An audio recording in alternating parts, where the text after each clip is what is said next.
Nabisto ang isang pagawaan ng shabu sa Tanza, Cavite ng aksidenteng may sumabog sa loob ng bahay kung saan ginagawa ang droga. 2 buwan nang nag-ooperate ang laboratorio na hindi napapansin ng mga otoridad.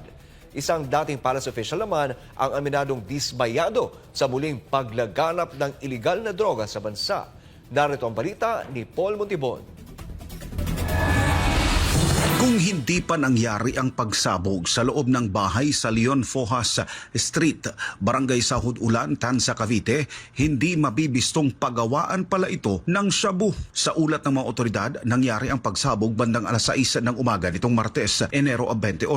Ayon sa impormasyon, posibleng nasa kalagitnaan ng paggawa ng shabu nang mangyari ang insidente. Napag-alaman na 4 na katao ang di umunoy nagpapatakbo ng nasabing small-scale laboratory na kinabibilangan ng isang Pinay, 2 Indonesian nationals at isang pinaghihinalaang Chinese. Batay sa kuha ng CCTV ng barangay, nakita ang ilang sospek na agad na tumakas matapos ang pagsabog sa loob ng bahay. Sa pagresponde ng mga tauhan ng Bureau of Fire Protection, tumambad ang iba't ibang uri o mga kemikal na sangkap at mga kagamitan sa paggawa ng shabu. Ayon naman sa PNP Cavite, kanilang natuklasan na buwan pa ng Nobyembre noong nakaraang taon, inupahan ang bahay habang patuloy naman ang investigasyon ng PNP sa insidente. Kaugnay rito, aminado si dating Presidential Legal Counsel ng Duterte Administration na si Attorney Sal Panelo sa muling paglaganap ng iligal na droga sa bansa. Taliwas anya ito sa nagdaang administrasyon na halos bihira ang problema at banta ng iligal na droga sa bansa. Sa katunayan anya, marami ang nagpapadala sa kanya ng mga ulat na kalat na ang droga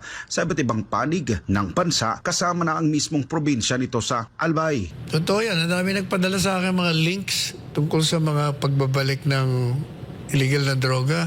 All over all over Visayas, pati nga sa amin sa Naga daw, ang dami rin.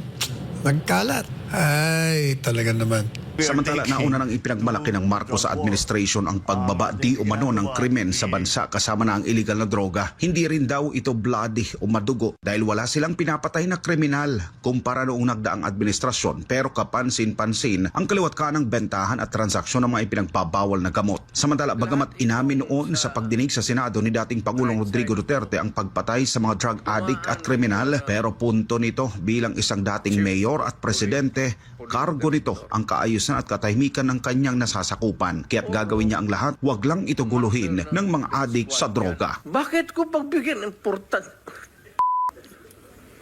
Mag-criminal, they go after the innocent people robbing. Mabuti na lang sana kung aakyat ng bahay. Mayor ako matagal.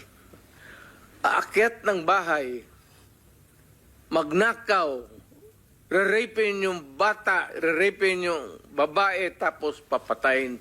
Kung ikaw ang mayor, how do you deal with the problem? Ano kaya ang